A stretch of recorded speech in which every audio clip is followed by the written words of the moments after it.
Hello my guys, ndagushimiye wowe tugiye kubana muri kino kiganiro nkwaye ikaze.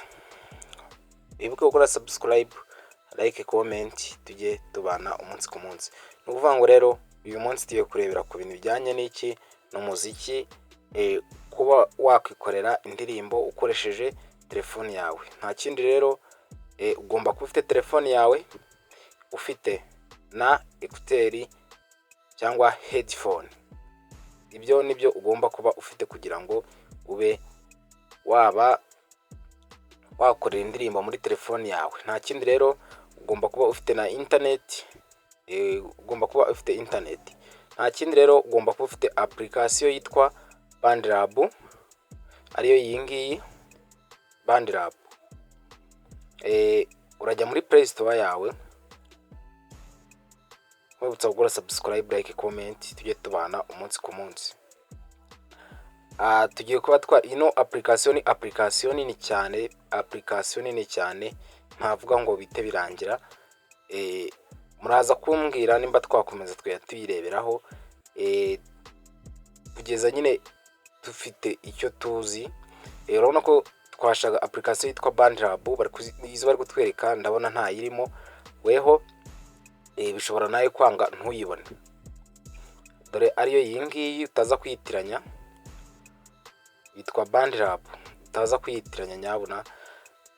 Nuyibura uraza gufata indi telefone y'undi muntu, hari igihe ujya muri telefone yawe ukayisearchinga ukayibura, noneho unagiza uyisharinge ubone kuba wayibona. Nta kindi rero, kugira ngo dutangirane nayo, reka tubanze tuyitangize application imere nk'inshyashya.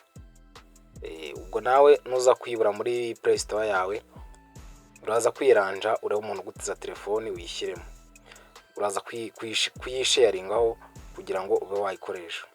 Noneho nkuko ubibona barabanza bakubwira ngo login, nyine baragusaba kuba washyiramo account yawe. Weho ngereka nshyiremo account ya email, nawe uze ushyiremo account yawe. Ndakeka turi kujyana, urategereza akanya gato bitewe na internet yawe cyangwa bitewe na telefone yawe uburyo iraningamo. Ubu hano tuba twamaje kwigeramo, tuba twamaje gukoramo iki account.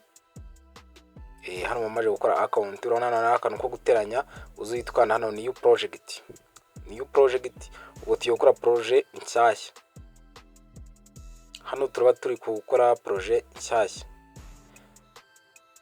Uze wemerere ibyo igusaba.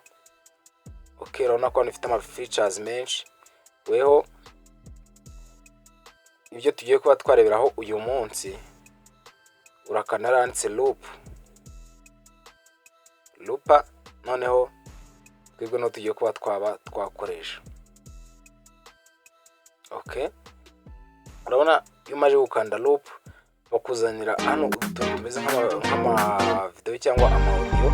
Weho bitewe n'indirimbo ubwoko bwayo ushaka, nibwo ukoresha izi ngoma urimo urumvamo.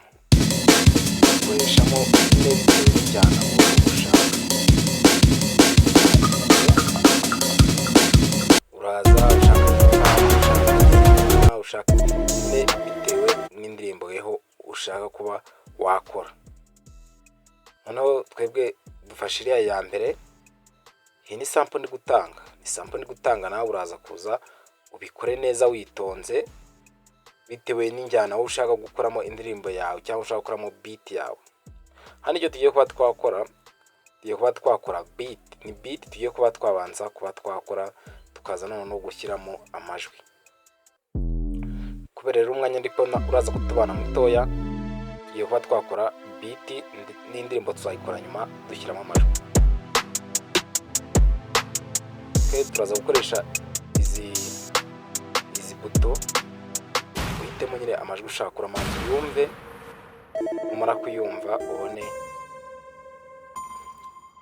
kuba waza ugahitamo injyana ushaka. Nyine utu twose aho urajya ukora guha injyana.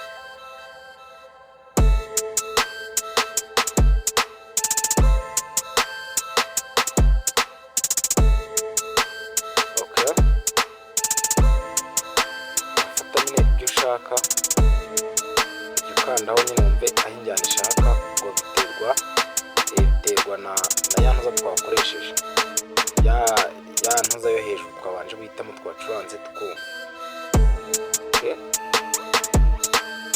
urashyiramo ako ushaka, noneho kugira ngo ube warikodinga akantu ko hasi ndakeka uri kukabona ko hasi, kugira ngo urikodinge ino biti yawe, aka ngaka niko uza ugakandamo.